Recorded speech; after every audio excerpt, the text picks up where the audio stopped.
Hey guys, this is Gaurav. Welcome to SaaS with ServiceNow. This is the second part of ServiceNow incident management tutorial. In this section, we will talk about reporting, how exactly you can fetch reports in ServiceNow, what is the reporting application, and how exactly you can utilize it for reporting purpose. Other core incident fields. So in my first part, I have shown you the core fields which are on the form, and those fields can be utilized for reporting. Now, in this section, I'm going to talk about other core fields. Other core fields are which are not on the form, but they are on the incident table, and you can utilize those fields for incident reporting or to fetch the data as per your requirement, as per the metrics, as per your different KPIs of your organization. Active, business duration, business resolve time, closed, closed by, duration, incident state, opened, opened by, resolve time, created, created by, reopen count, and then reassignment count. Now, these are the other core incident fields. Now, what is active? Now, active fields captures if incident is closed or not. So if active, it's a checkbox basically. It's a true false in a field, and if this is true, that means incident is active. It is even a resolved state or it is in other state except closed. But it is false. It is then incident is closed. Then we have business duration. Business duration is just a calculation of that incident, that how much duration it was open, and that calculates the business business time. So it does not include non-business days like Saturday and Sunday. So it includes the business duration. Then we have business resolve time. So if you are resolving the incident and incident is resolved, then it captures that time, the complete duration of that particular resolution, that how much business resolve time is there. That's what it shows. Then we have closed. So the time when incident was changed from resolved to closed, that's what it shows. Then we have closed by. So whomsoever closes that incident, normally it would be the system or maybe admin. That's what it should show. If you're doing it automatically, maybe with the help of business rule, or if you're not doing it manually, if it would happen automatically, it will definitely show as a system or as an admin.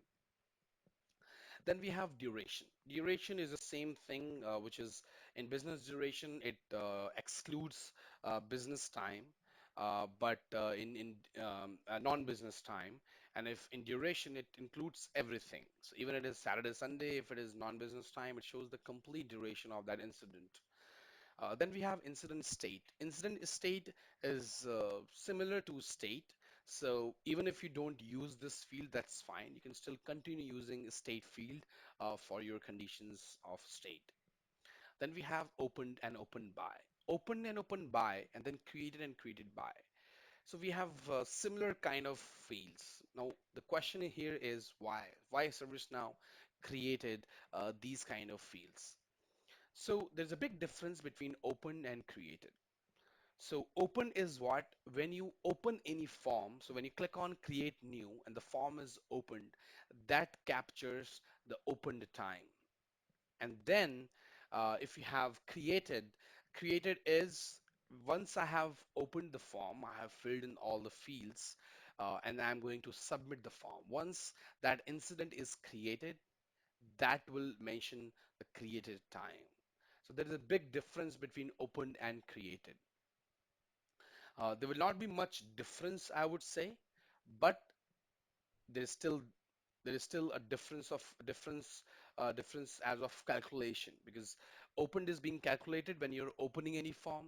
Created is being calculated when you are inserting that particular record or incident in the database of ServiceNow.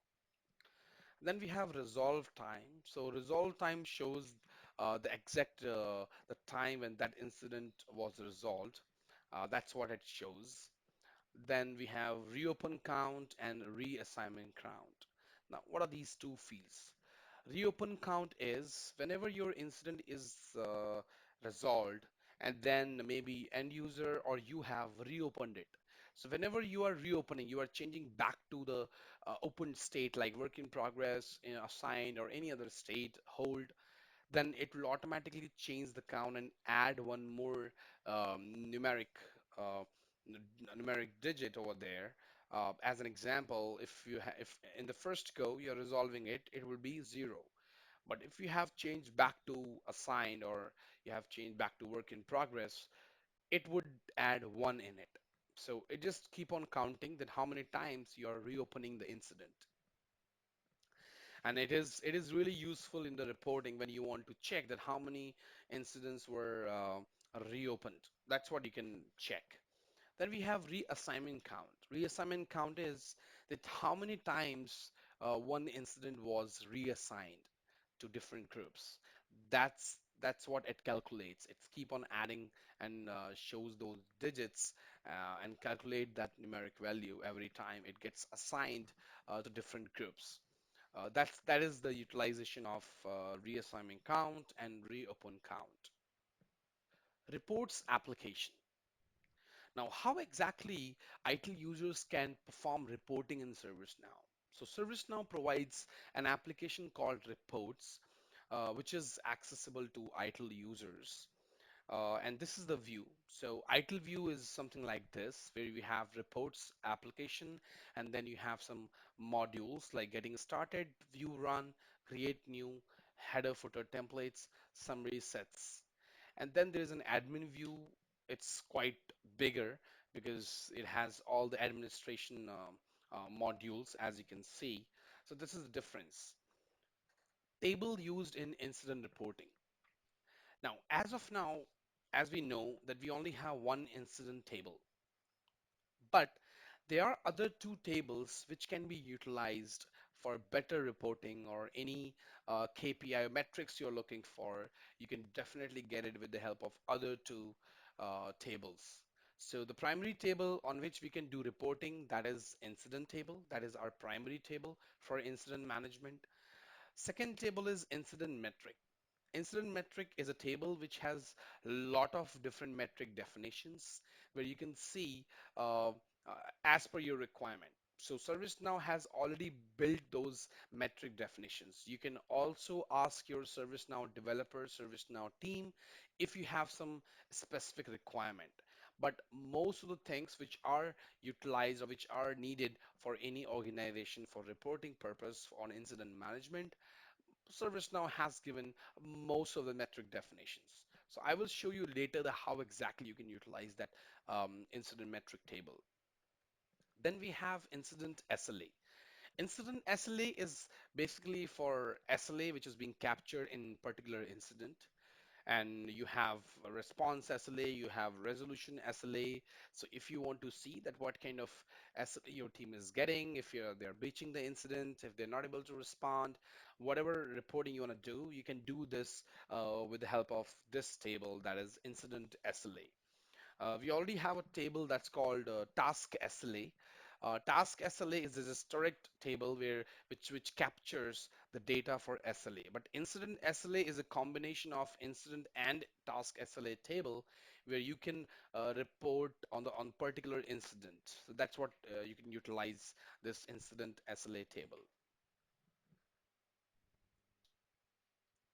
How to create a report. Now, this is a really important section of this tutorial. So we will be talking about how to create a report.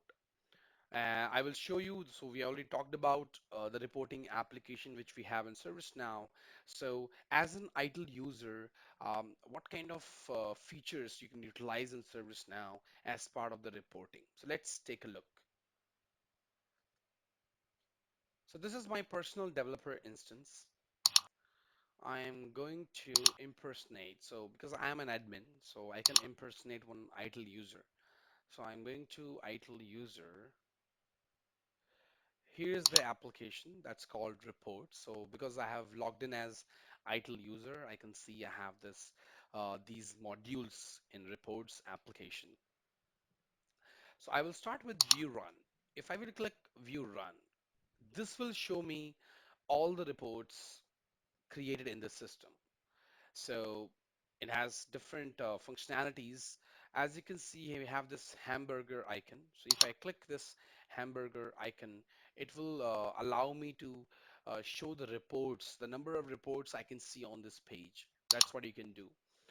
This is my report section. Now it has different sections. So overall, we have 4 sections, in which first section is my reports. Now this ITIL user has not created any report, and that's the reason it is saying the create your first report. Then we have group. Now if I click on group, now any report which has been shared with me or any other person has shared that report with me or one of my group, then I can see here. So all the reports created for the group, it will be shown here. Then we have global. Global reports, these are the reports. They have been published by ServiceNow administration, or they're also out of the box. So that's what you can do the reporting. You can see the reporting for global reports. And the last section is all reports. All reports is where you can have my reports, group, global, everything. And then we have a search option here. So you can search for any report you have created, or you have it in all, global, group, anywhere. So you can search. And then you have create a report. So you have an option to create any report from here. And then you have a setting option. Um, what kind of columns you want to see, like type. If I uncheck, type has gone. And this is what you can do from here. The next module we have create new. Now these are the only two I think important modules in report application which IT user can utilize. If I click on create new, it would do the same functionality. We had the same kind of button on view run, that is create report. So this would also create report. So you can do in both ways, either from there, either from here. Once I click on create new, it will give me the opportunity to create a new report. Now, I just want to, because this session is not about complete reporting functionality, but as I'm just giving you the overview for incident reporting, I'm just giving you the functionality overview that how exactly it works. So recently in Kingston, ServiceNow, I think not in Kingston, it was in Jakarta. They came up with the two kind of UI for reporting. So as you can see, I have another button here that says switch to classic UI. Mm, If I will click this button, this would take me to the old UI which we had before. As of now, in order to show you the reporting on incident, I would just utilize this view for now.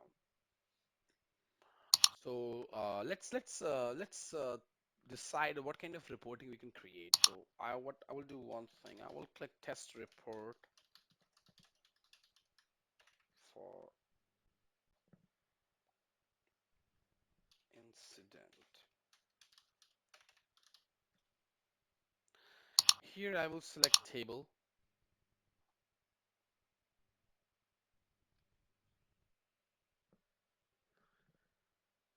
It's taking longer time to load. So by default, it shows as data source.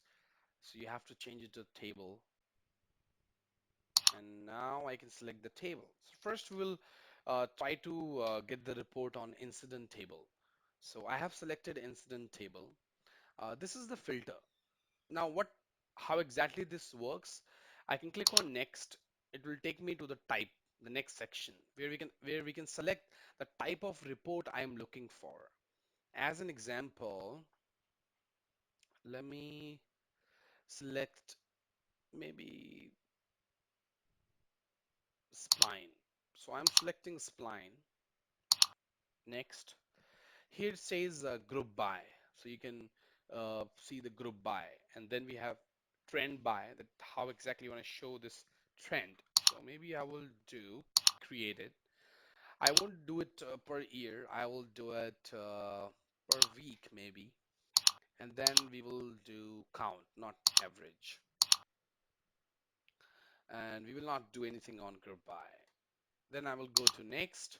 This is just an styling, that what kind of style you want. You can style your access, title, everything, different colors you want. You can do it directly from here.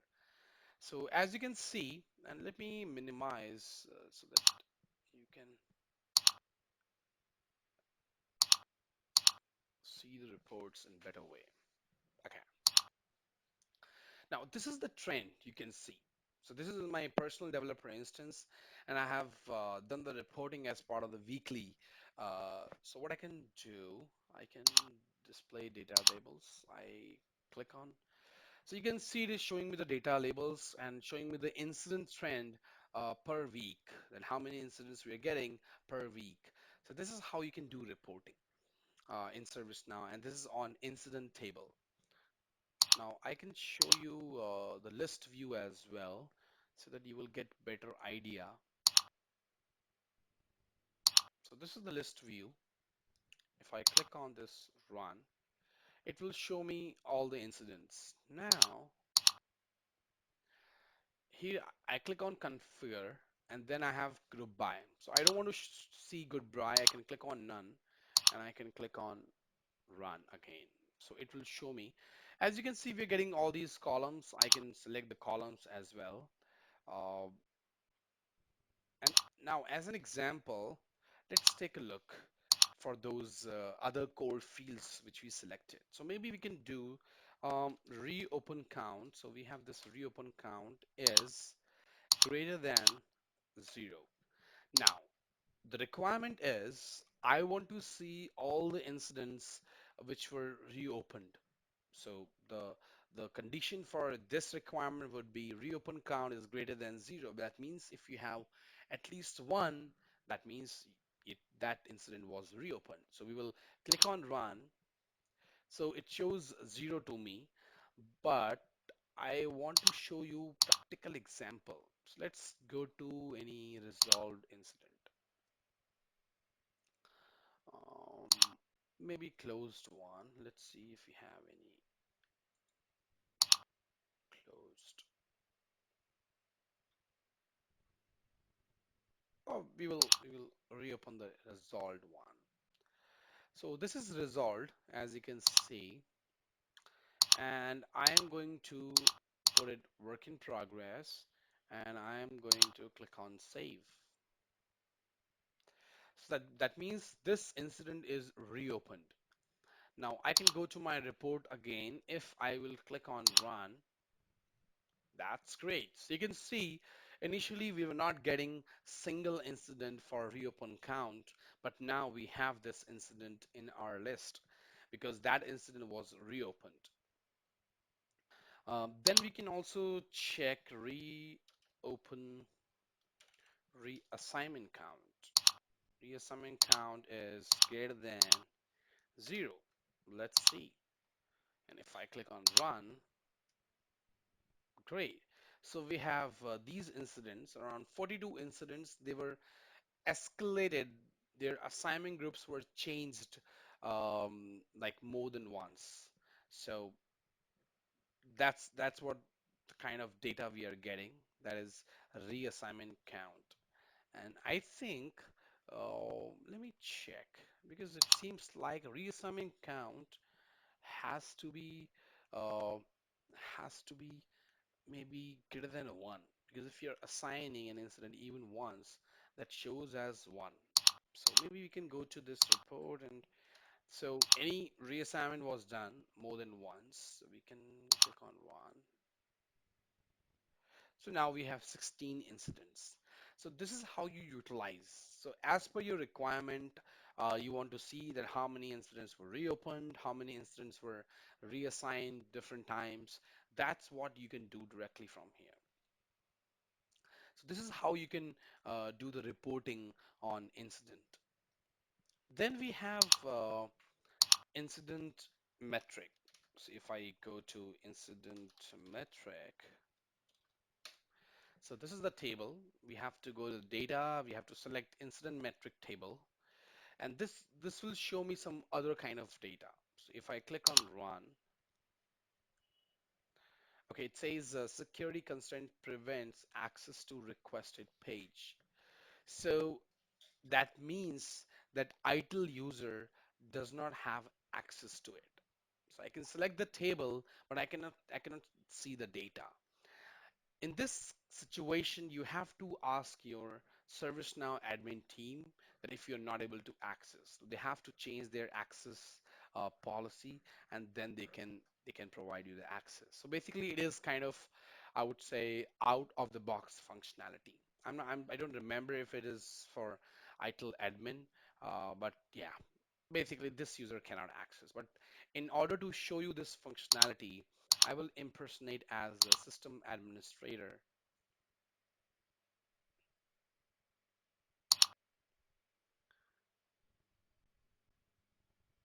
and then I will go to report,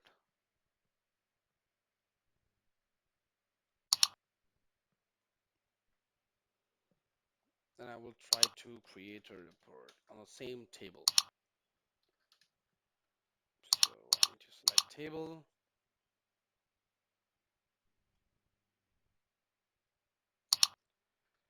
I'm selecting incident metric.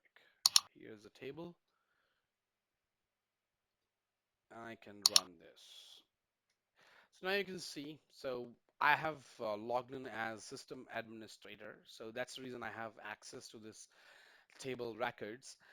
If you don't have access, just ask your system administrator. Now, the important thing to see here is definitions, which I was talking about. That how many definitions we have. So you can see it says create to resolve duration. So if you want to capture the right data on create to resolve duration, you can get it here. It will capture each and every duration, and then you can see. Then we have incident state duration. Now, what incident state duration captures? It captures the state, that how much time incident was there in one state. So that is what you would see here. You can see it is showing incident state, but the value is the main field which will show you the exact data. So that means initially what was the state, now what is the state. That is what you can see in state value duration and any of the metric definition records. Let's see if we have some other. We have first call resolution. And I think this is also a requirement for or any organization that they want to check if any incident was resolved as part of the first call resolution. So that's what you can see here. And this is showing me false, true, false, true. So that means true, that means this incident was resolved in first call resolution, and these incidents were not resolved. So these are all different definitions. So what we can do in order to show you the definition, I can group it with the help of definition. I think that would definitely show you all the definitions. So I have grouped it. Now these are the current definitions. We do have some other definitions as well. Now this is assignment group. Assignment group is what it shows the assignment group duration as well. That what kind of that how in how much time incident was there in one assignment group. That's what you can see. Then we have create to resolve, first call resolution, incident state, and open. How many incidents are open? That's what you can see. So these are all metric definitions. We do have more metric definitions on incident. You're not seeing all of them here, but you can still have. So just ask your administrator that what all metric definitions you have and how many metric definitions you can create a report and anything which they can develop. So ServiceNow admins, they already have that functionality. They can create different metric definitions and they can give to their end users. So this is incident metric table. Then the last table which we talked about, that is incident SLA. And as I mentioned earlier, incident SLA is the joint incident SLA is joint table for incident and task SLAs. If I select incident SLA and if I run this, so this is the SLA definitions. You can see it says P1 resolution, priority 5 response, all the SLAs, incident number, and it is also showing the stage where it got completed. It got breezed. If you want to see how many got breezed, so there's a field called has breezed, and if I click on has breezed and I select true and I click on run, so these are the incidents which got breached basically. This is what it is showing me. So there was SLA, there are 36 SLAs. So that means, for example, you can see contract resolution, network resolution, this got breached. So maybe they had some SLA of 8 hours, 1 hour, whatever time they had. The teams which were working on those incidents, they were not able to resolve or respond within the SLA time mentioned in your instance. So this is how it calculates. These are the major tables you have. You will have a lot of other fields, a lot of other information on incident SLA table. You can utilize it. Basically, the kind of as I mentioned, it's a joint table. You can get those information by task table as well, but this table shows the clear information because you can also report and check the different fields of that particular incident as well. So task SLA definitely has a field called task, for which task that SLA is being defined. But if you want to dig more into the other fields, then incident SLA is the best table to use. So these are the three major tables which you can utilize and get the better reporting of incident management in ServiceNow. Priority data lookup rules. Now, priority is calculated as per the lookup rules. Priority is dependent on urgency and impact. Admin can change the priority lookup. So this section is specifically for admins, but ITIL users can definitely see it if they want to change the lookup, the priority definitions from their ServiceNow administrators, they can ask them. So, but the configuration part can only be done by ServiceNow admins and developers.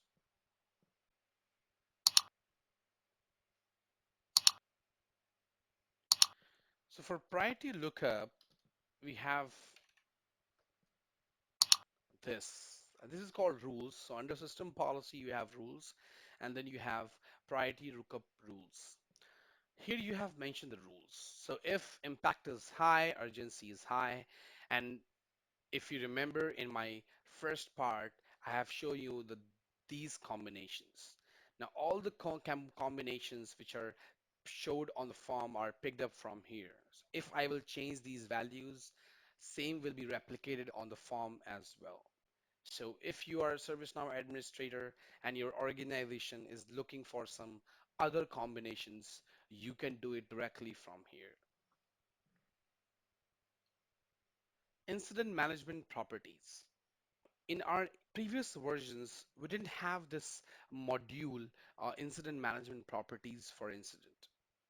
But ServiceNow came up with a new module that is incident properties. So we will go to incident, and I have logged in as a system administrator.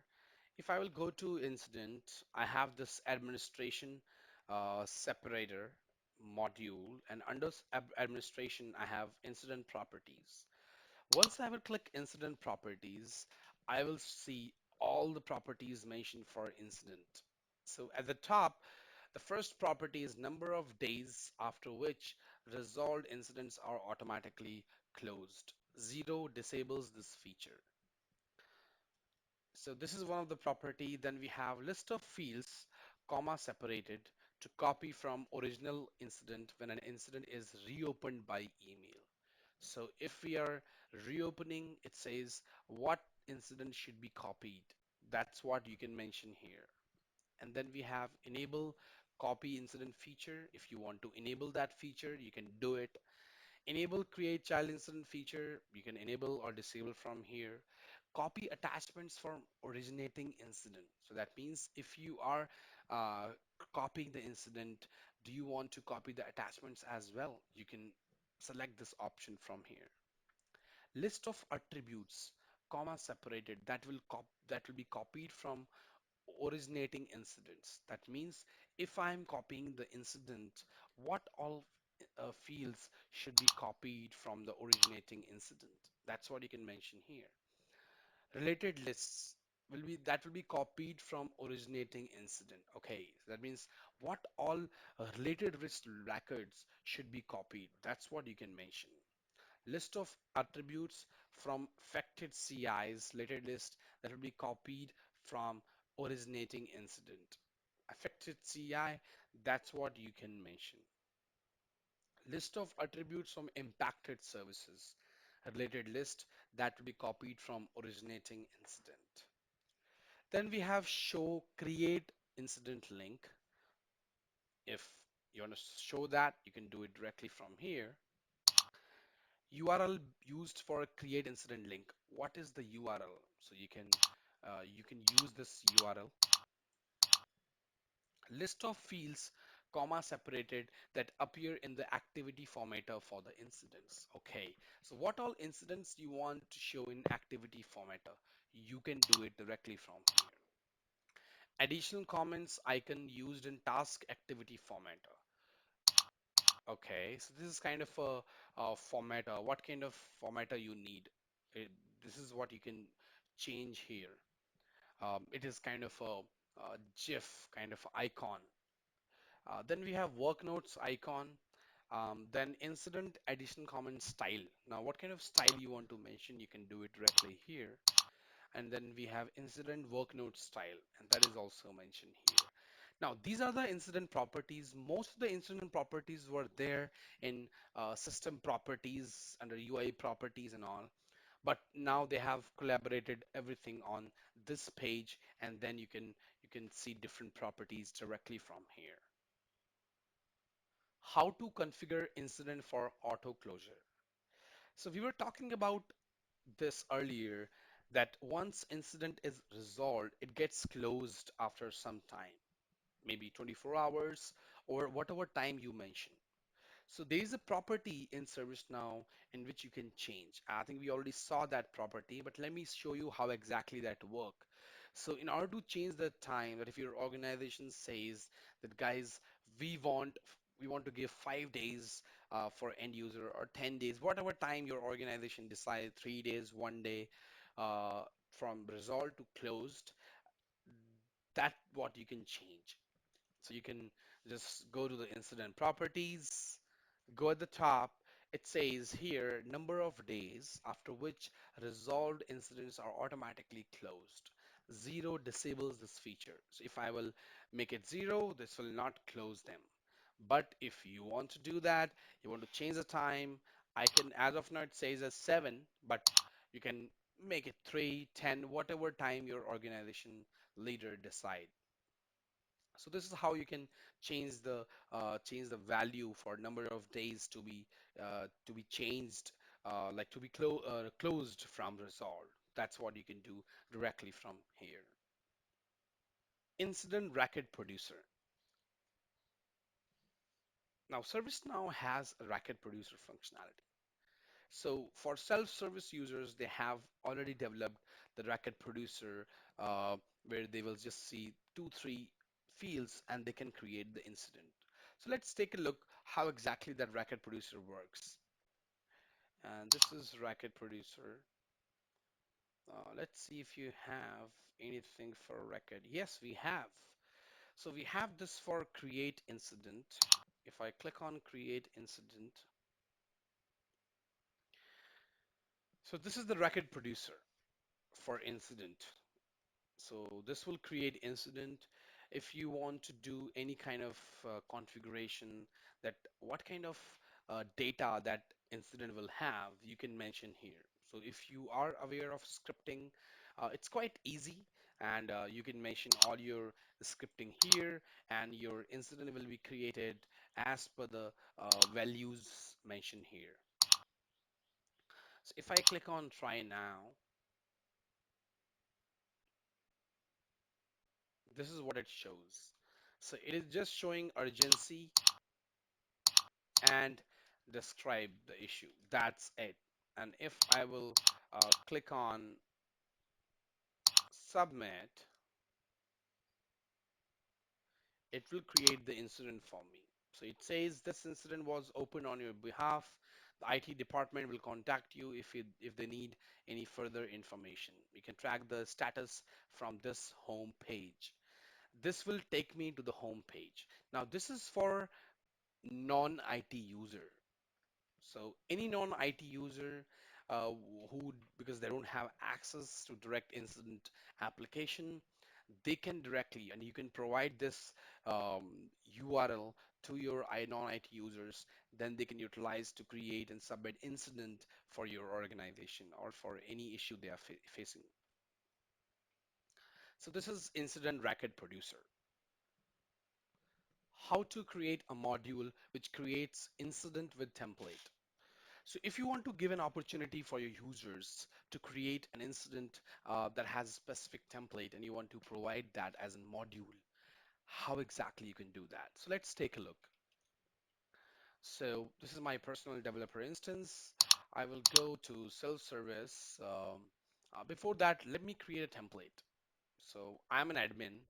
I will click on create new. And maybe you want to create a template so that users can report the users for your team, for ServiceNow team.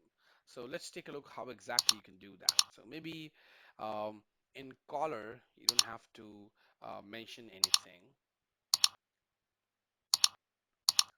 In short description,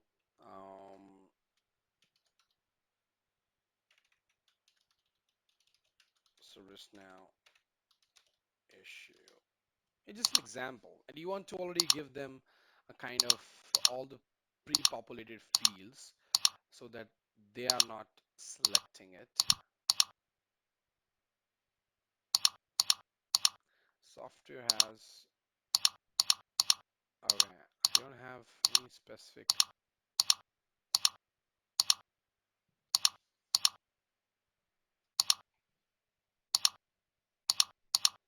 maybe I will select,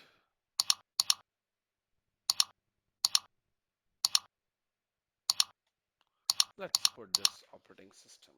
And here I can put ServiceNow. So it says ServiceNow production,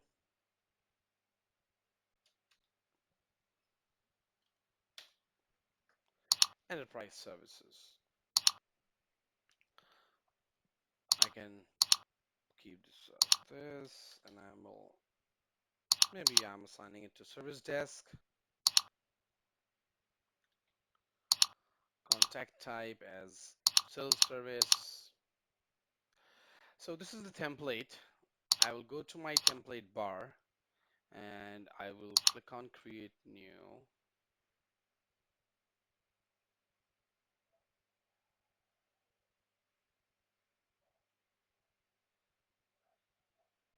So I'm creating the template.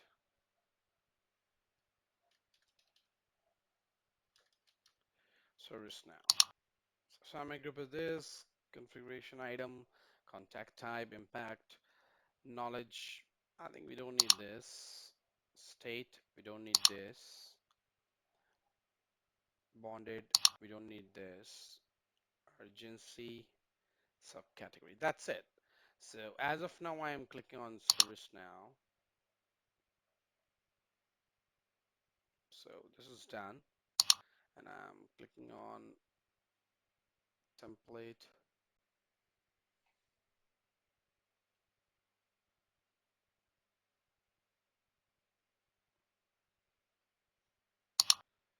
So I have this template applied. So this is my template created. Now, how exactly I can add this template? So I will go to self-service. I will edit this application. I will create a new module, and that says as submit to SN team. I will put link type as URL. And here, what can I do? What I can do, I will put incident dot do question mark sys id equal to -1 and sysperm underscore template equal to ServiceNow. I think that was the template. That's it. And I'm clicking on submit. So yeah, we have this. If I click this, let's see. Awesome. So we have same incident created with the same template we had. So we created ServiceNow uh, template first, and then we created a module, and we just mentioned in the URL arguments, we just mentioned the URL, the same sysperm template name of the template we created. And now you can see it has already applied the template and opened the same incident form. So this is how you create a module for incident with a template. Define assignment rules for incidents. ServiceNow provides you out-of-the-box module in which you can assign your incidents as per some conditions. Light, camera, action. Define assignment rules for incidents. ServiceNow provides you out-of-the-box functionality, and it's a module in which you can configure some assignments as per your condition. So if you want to assign a specific incident with a specific condition to a particular group or to a particular user, you can directly do it with that out-of-the-box module. So let's take a look. So we will go to assignment. So this is the module called, it is under system policy, then you have rules, and then you have assignment. So you have to click on assignment. It will show you all other assignments which are there already out of the box. So you can see we have 1, 2, and 3 assignment rules as of now. So it is just, if I click here, incident, and as of now, the condition is categories network. So it will be assigned to network team. And script is just for customization. So if you want to customize, if you have some other assignments, you can do it directly with the help of a script, which you cannot do with the help of these conditions. That's what you can utilize this script area. As of now, this is inactive. So let's make it active and see how exactly it works. So what I will do first, now before making it active, I will create one incident with the same condition. So we will select network here. You can put any subcategory, it's test ticket, and I'm going to save this. So it is not assigning to anyone. Now what I will do, I will make this active, click save, close this, and I will create a new ticket.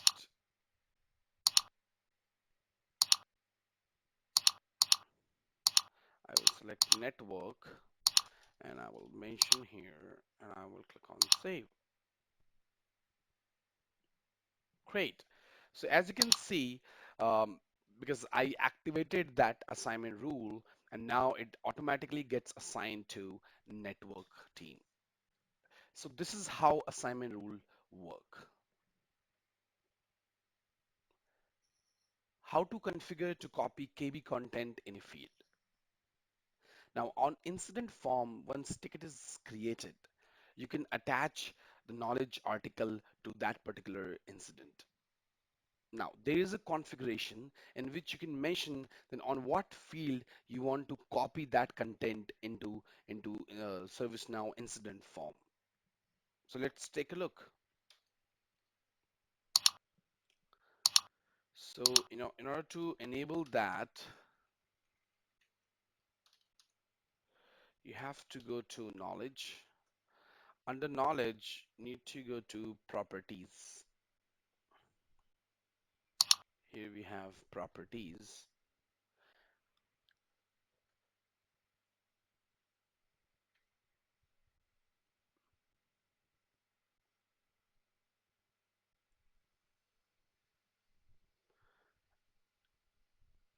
and we have a property which shows this one. It says other knowledge properties, and it is saying when attaching an article to an incident, problem, or catalog task, copy the article content into the following field. You can specify a separate field for each table you want to attach articles to as a comma separated list. Use dot walking to copy the article content into related records. If a specified field does not exist, that field is ignored.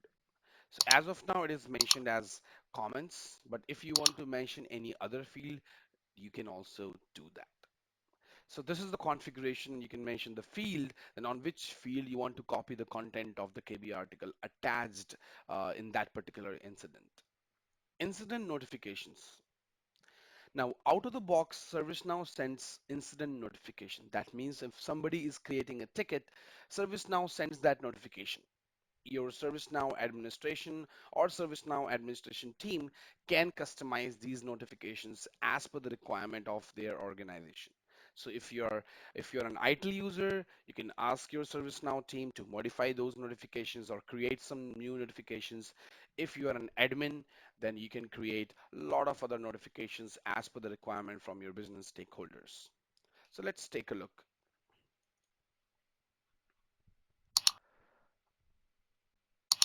For that, we will go to open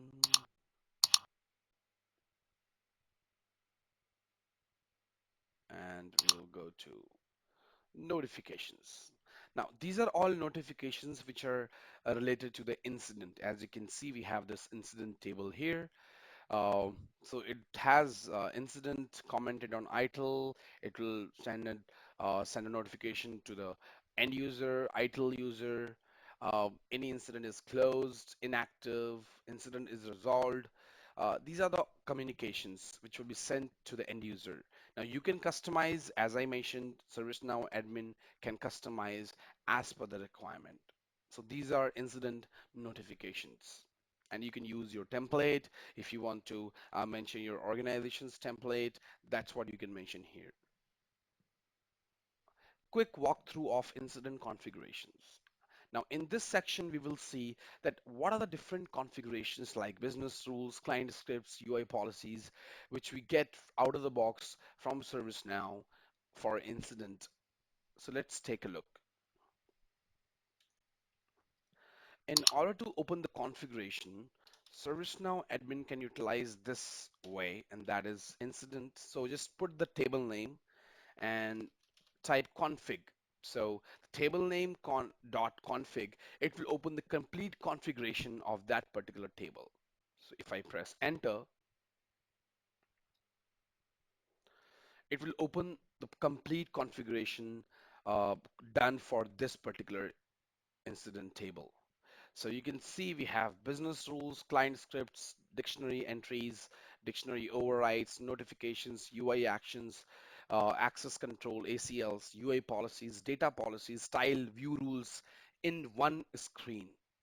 Now, as a developer, I would always recommend, in order to check something, in order to do some development, if you have to check some different configurations, mostly you do when you have to troubleshoot something, then you utilize this particular screen. So you have everything in one screen. So you have business rules.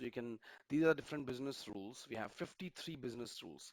Now, one thing to note here that you will find, because that is the part of business rule. So it is not, because task table is a parent table and incident table is a child table of task table.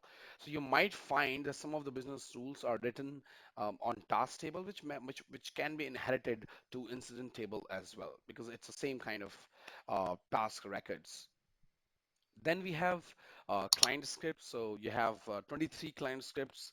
These are the out-of-the-box client scripts. So if you have any configuration which your organization is not willing to apply, you can just change it, or you can create a new client script from here. Then we have dictionary entries. So these are the different fields which we have on incident record, incident table. Then overrides, if you have any override, all the notifications. So we already saw this via notification, but this is another view we can, as we went through incident.config, and we can see all the notifications as well. Then these are UI actions, all the buttons, all the UI actions, you can find it here. All the ACLs applied. Then we have UI policies. Only 5 UI policies have been applied on incident, and one is on task. So 4 on incident, 1 on task. Then we have one data policy and some of styles and view rules. So this is the best way, I think. Uh, just type incident.config, and you can do it with any other table as well. Just table name dot config, you will get the configuration of that particular table, at how many business rules, how many client scripts. If you're going to work on a new table or a new module, maybe like a problem management, like a problem, and you are not sure that what exactly you are getting out of the box. So before implementing it, it's better to see what all you have in the system. So you can just type problem.config, and you will get the complete configuration of that table. So this command is really helpful. So this is all about incident configuration. Thanks for watching my video. So please like, share, subscribe, and comment. And don't forget to click on bell icon to get updates of my new videos.